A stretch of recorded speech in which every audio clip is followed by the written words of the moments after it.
Bonjour. Première partie. Hannah Arendt. La crise de la culture. La pensée politique commence avec Platon et Aristote et finit avec Karl Marx.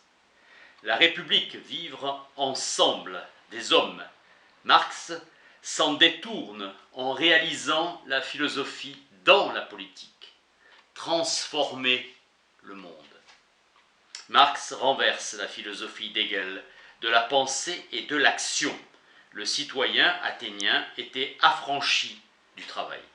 Marx le prédit pour l'avenir. L'existence du loisir à la condition de l'absence de l'État. Chaque cuisinière est qualifiée pour en assurer la gestion. Lénine. La société sans classe et sans État. Marx. Signification traditionnelle du loisir dans une humanité idéale. Une vie consacrée à des buts plus élevés que le travail ou la politique. Engels, le travail a créé l'homme. Dernière thèse de Feuerbach, les philosophes n'ont fait qu'interpréter le monde, ce qui importe c'est de le transformer. Pour Marx, la violence est l'élément constitutif de toutes les formes de gouvernement, ce qui opprime et exploite. Contradiction de Marx entre l'historien, accumulation du capital par accroissement des forces productives, et le moraliste qui dénonce l'exploitation. Glorification du travail et de l'action et une société sans État, sans action et sans travail. Jeune Marx révolutionnaire et l'historien scientifique âgé. Hegel vit la totalité de l'histoire du monde comme un développement continu. Søren Kierkegaard affirme la dignité de la foi contre la raison. Marx réaffirme la dignité de l'action humaine contre la contemplation. Kierkegaard soutenait que l'homme ne peut se fier à la capacité de sa raison ou de ses sens pour appréhender la vérité.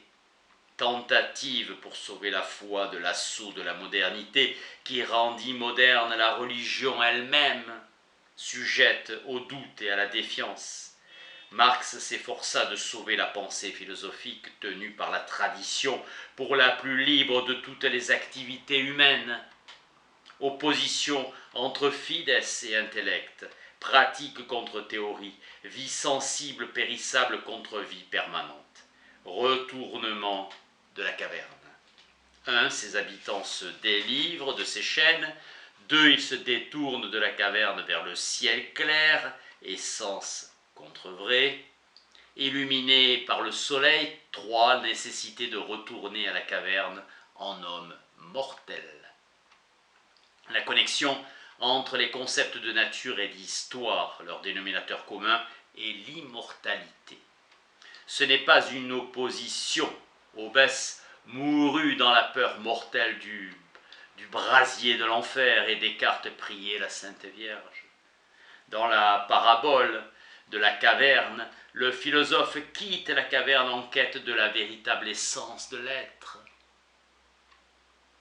Dichotomie entre la vision de la vérité et la relativité des affaires humaines. Pour un Romain, s'engager dans la politique voulait dire conserver la fondation de la cité de Rome. Pour saint Augustin, seul grand philosophe de l'époque romaine, le pivot de sa philosophie était le siège de l'esprit et dans la mémoire. Pour Thomas d'Aquin, l'une des joies du ciel serait le privilège de contempler le spectacle de souffrance indicible de l'enfer. La foi à un état futur de récompense et de châtiment.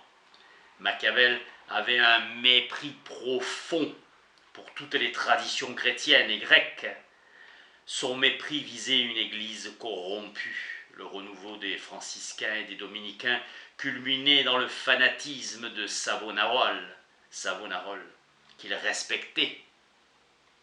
Machiavel, comme Robespierre ou Lénine, ont pour thèse la nécessité de la violence pour la fondation de nouveaux corps politiques et pour la réforme de ceux corrompus. une dictature pour redresser la République, Cicéron s'adressant à Scipion.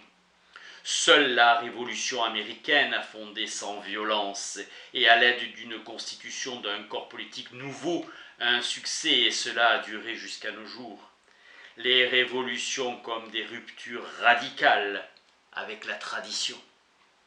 La région propre de la liberté humaine est le domaine intérieur de la conscience.